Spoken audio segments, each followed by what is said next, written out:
So let's start by reviewing what we talked about before and kind of help you remember what works with the graphs. Okay? These two are different because this 4 is included with the x, correct? And this 3 is kind of hanging out by itself, right? On the 4, the way I think about this is that when you are moving, some kids aren't sure which way it moves. Well, I'm messing with x. Which direction does the x-axis go? Left and right. So then this is going to adjust it left or right. Okay. Notice how this is outside of the brackets or the parentheses, right? That moves things up and down. Okay. So for here, when it's inside though, you do the opposite. Just like what we talked about before. Okay, if you go back to your grid, remember, right here with x, -3 really meant go to the right 3. Okay, this plus 3 hanging out all by itself reminds me kind of like of a y-intercept. Okay, remember back in Algebra 1 where you would have y equals x plus 4, and this 4 is where you would start on the graph. You'd start at 4 and then graph it, correct? It told you where to start on the y. Which direction does y move? Yeah, that maybe will help you, right? So for this particular problem, this moves up 3. Okay, but if you want to say it more technical, which is what we're kind of striving for, we'll call it a vertical shift up 3. Okay.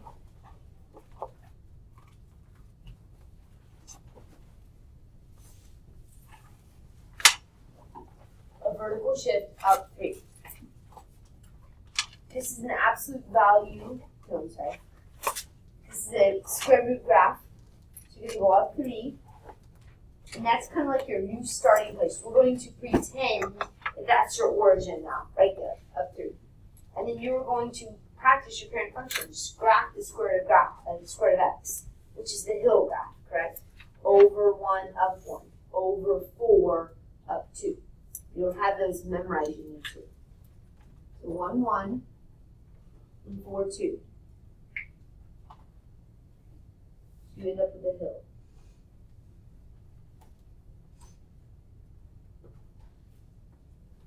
Well, in this particular one, this is a -4, and it's in with x. So instead of going, we're messing with x, so it's a left and right change.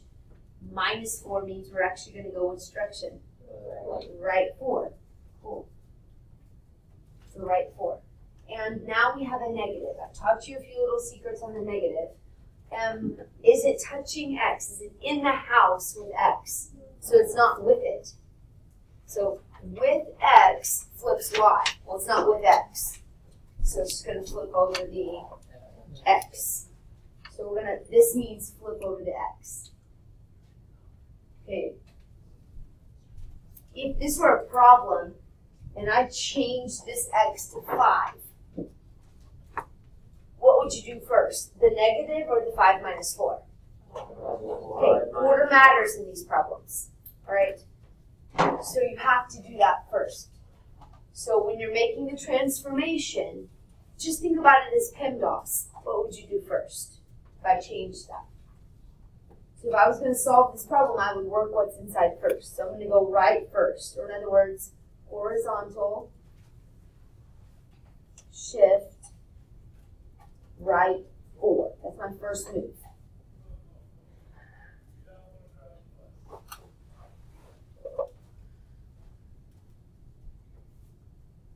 That's the only change, except for that negative. We already discussed it because it's going to flip over the x-axis. So we're going to call that reflect over the x-axis. If I reflect over the x-axis, okay, then I would be, instead of being up here with the v going this direction, I'm going to flip it down here. I'm going to jump over this x-axis. This is the x-axis. When you graph it, then instead of going out 1, up 1. We're going to go out 1 and down.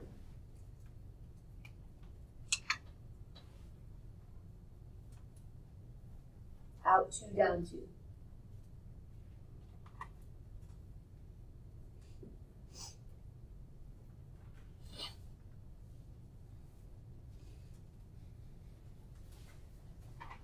Okay, one last way, because I want you guys to understand mathematically a little bit better also, is that this is the same when you go back and look on your chart as the negative f of x, right? Which means I want the opposite, the minus, right here, the opposite of my function, right? The function meaning the whole thing. So another thing to call f of x is y. I want the opposite of all my y's, right? So if you go look at the picture, if I'm in the y-axis, if I'm positive and I want the opposite of y's, where am I going to go? I'm going to jump down over here. Positive y's, negative y's. What axis are you jumping over when you do that? The x-axis. Okay, so that's mathematically why. The opposite of my function or the opposite of my y's. So if they're positive y's and negative y's, you're jumping over the x-axis. Make sense? Number 3, we're going to do 2 things, right? You're going to do this part first because if you were following order of operations, you'd work inside parentheses first. What is that going to do? Messes with x. So we're going to left 2 or right 2. Don't remember? Which one? Left 2. The opposite. So left 2, you can write that up there if you want. Left 2, which is called a horizontal shift. Shift left 2. Now I'm going to adjust the 1. What's that do? Which way is the 1 going to take me? Up or down? Down. Excellent. So I'm going to do vertical shift down 1. And this is the cubic graph, right? Which, keep in mind, okay, 1 cubed is 1, negative 1 cubed is negative 1. So that's the one where you go out and out 1 and up and down 1. Out 2, up and down 8. Okay? Because a positive cubed is positive, a negative cubed stays negative. So it goes both directions. So we're going to do that. Left 2, down 1. This is your new home. That's where your new origin is. We're going to graph it from there. And then you're going to graph the cubic function. Hopefully you know it by now. Out 1, up and down 1. Out 2, up and down 8.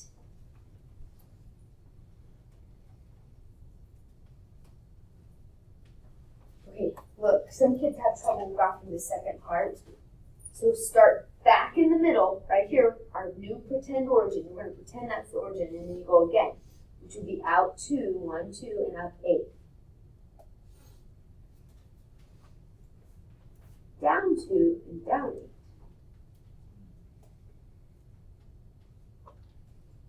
No, left 2 and down 8. Sorry.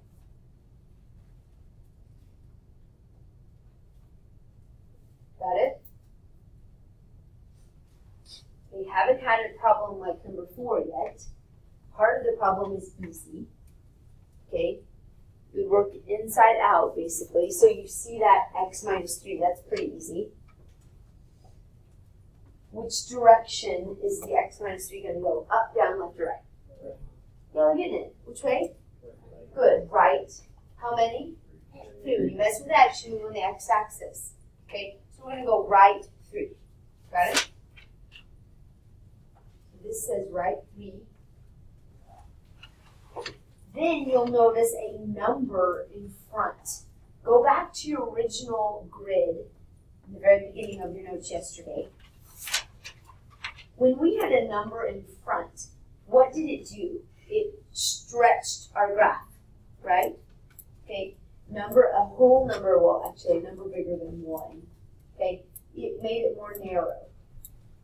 The way you look at this is, look, you're taking a number and you're multiplying it by your whole function, right? C times everything. That's exactly what it did. 2 times this. So you're going to first move your graph right 3, 1, 2, 3. Then you're going to say, okay, I want it twice as tall, so I want to double my y's. Because remember I said 2 times f of x? The formula is actually c times f of x, right? So 2 times the whole thing. So I'm going to multiply 2 times all my y's. This is the hill graph, right? It makes a little hill. Normally, I would go right 1, up 1. I'll use a pencil to show you. Because when you start, that's where I would typically go. If I didn't do anything to this graph, I would be right here. But I want twice my y, so I'm going to go to the right 1 and up 1. But I don't want to go only up 1. I'm going to go up how many?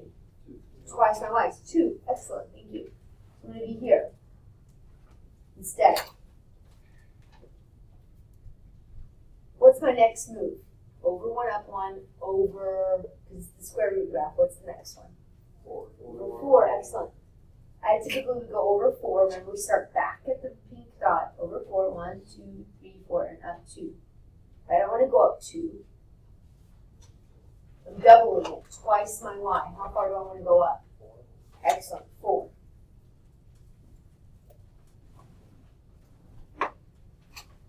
So what we did is we did a horizontal shift right 3. And then what did we do? What's this called? A compression or a stretch?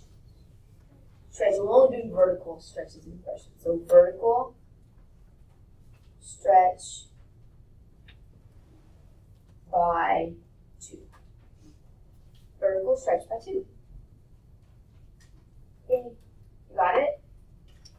There's always a hard one, and it's number 5. Okay, so if you kind of tuned out, tune back in, or you won't understand how to do this one. Here's the difference between the ones you've done. Here's all 4. Let me walk you through it real quick. Ready? Okay, on this particular problem right here, we just had +3. We only did one thing to the graph, right? So follow along so you'll understand where to go. Over here, we just did 2 things basically. We shifted it right, and we did a reflection. That was all. 2 things. Even we have to work in order. On this problem, same thing. We went left and down. 2 things. Last problem we messed with, we went right, and we stretched it. 2 things. Look at problem number 5. How many different movements are there? 3. Okay. You know that when you do, for example, 2 plus 3 plus 5, does it matter what order we add in? No. And in this particular problem, everything is plus, so order doesn't matter. But I can't teach you that order. I have to show you that order makes a difference. Because what happens if I throw a negative in there? It's going to matter, isn't it? Okay, if I did a problem like this, I could not do it in any order that I wanted. You always do addition, subtraction, left to right. We know next. Okay? So, order makes a difference when you throw 3 things in, 3 transformations. Right? You're going to work it just like you would a PEMDAS. So if I put a 5 right here, for example, which step would you do first? Excellent, thank you. You would do the 5 plus 3. You would make this 8, wouldn't you? Then what would you do? So the first thing you would do in this problem is the inside, which in this case would be left 3. Right? What's the next step you would do? Square.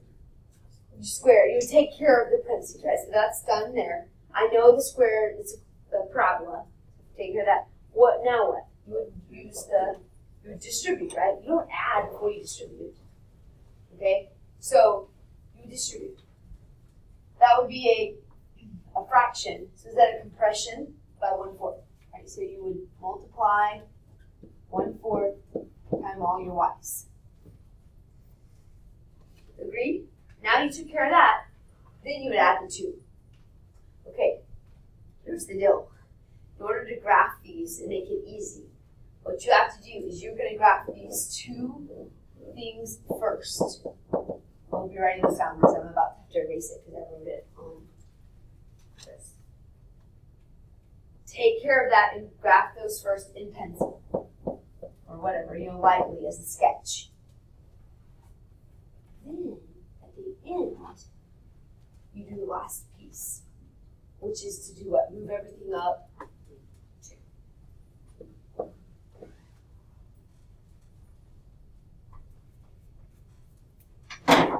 You have it written down? I'm going to erase it. Okay.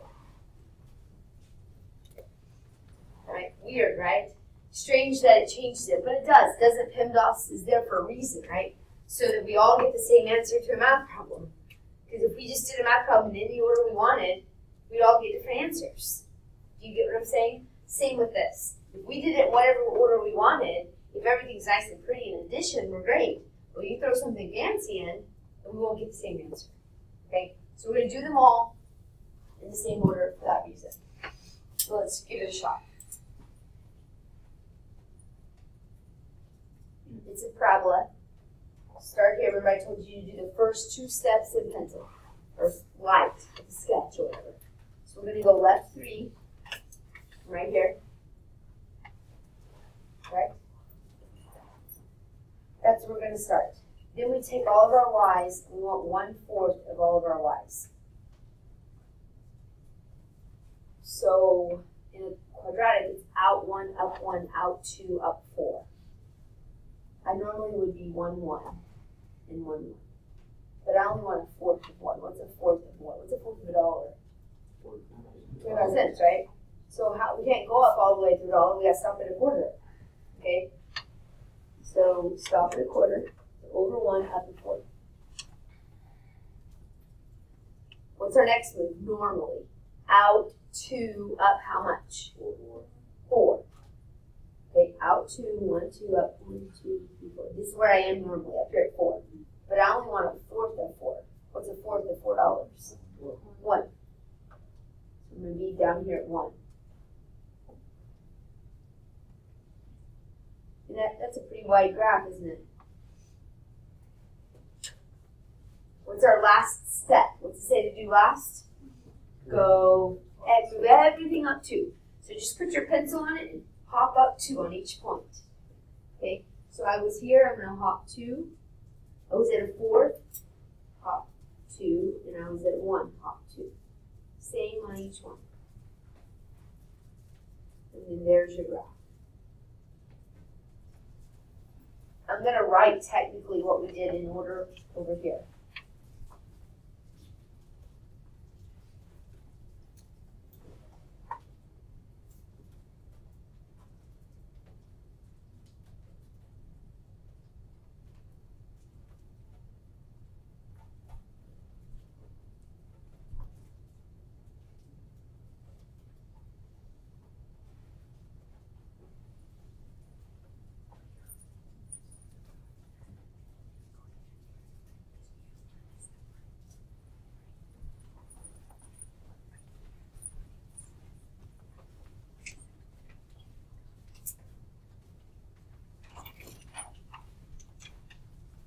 Okay, now you have it all written down on the last part. You ready? You'll notice 11 through 16 say f of x, and the directions say do the transformation given and make a new function. Okay, I remember when I was a kid and somebody would say, I saw f of x all the time. I'm like, what is that? Right? It's a little bit confusing. F of x is just a way to name a line. I'm just trying to make it simple for you, but it's a name of this line. I'm telling you that this line, f of x, is 1/2 x minus 3. If I do some changes on that line, okay, I still can't call it Ben. I need to change its name to Sue or something, right? Can't have the same name. So right now we're calling it f of x. I'm going to make some changes, so I'm going to change it to a different name. Call it g of x, right? Does that make sense? Call it Paul, right? Or Mary. Don't call it the same name. So that's what it's talking about here. We're going to make a new function. We're going to take this function, we're going to reflect it across the x-axis, and we're going to call it g of x. Okay, put your thinking caps on, because now we're really going to go do some crazy stuff. Reflect over the x-axis. We have two scenarios. If you go back and look at your table, a reflection over the x-axis looks like this. In other words, it doesn't touch x, right? Okay, so if you wrote that down, a reflection over the x-axis is here. In other words, if I hop from the left to the right, which axis am I actually hopping over? The y. If I go up and down, I'm hopping over the x. Okay, I want the opposite. I want to cross the x-axis. So the opposite of y.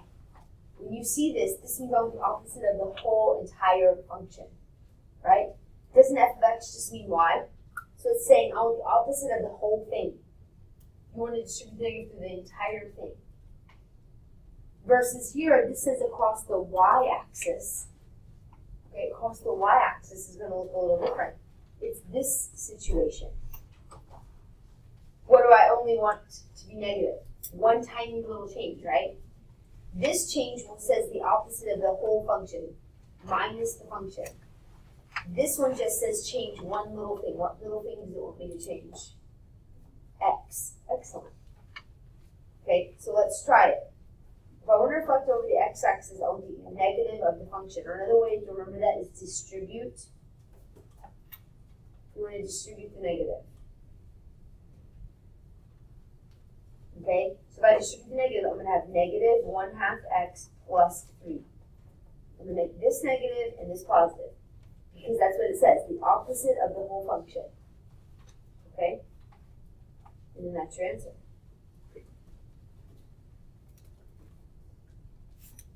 If I want to flip over the y-axis, what does it say? Go back to your table and look. It just says f, and it just changes the negative, right?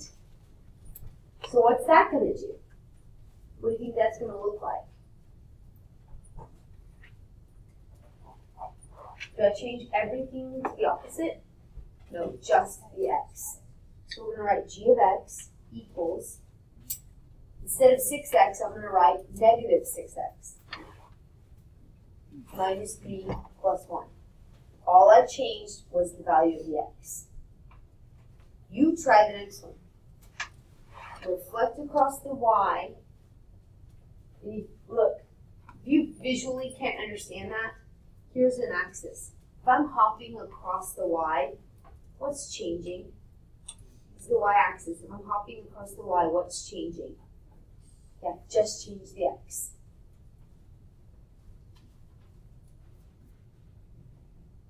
Give it a shot.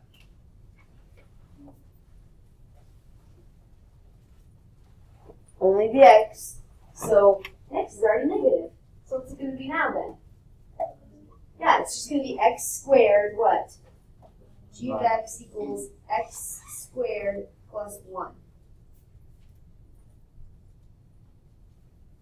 Number 14.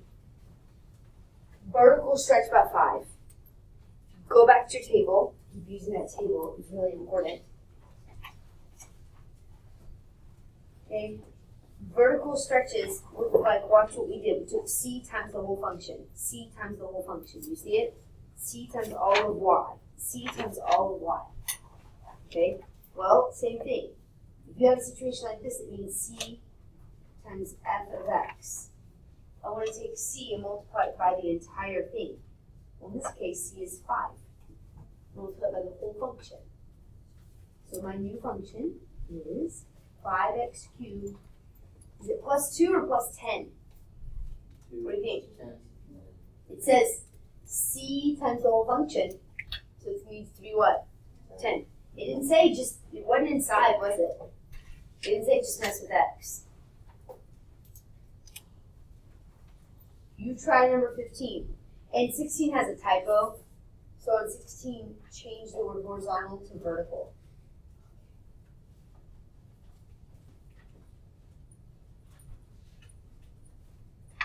We're almost done.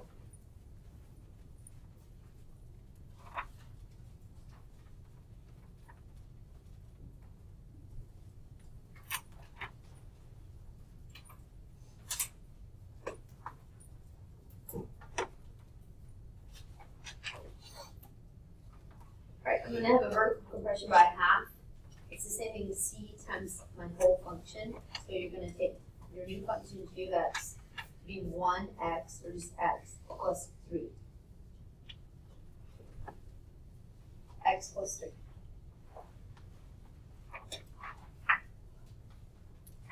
Got it? Okay, 16. I want it to be vertically up and down. So does that 3 need to be inside the square root, or does it need to be tagged onto the end? If I'm going to go up and down, does it need to be under the radical or on the end? In. If it said left and right, you better stick it inside and change the sign. But that's not what it asked for. Okay? So g of x is the cube root of x. I want to shift them down 3. So minus 3, way out on the end. Okay, now you can work on your assignment.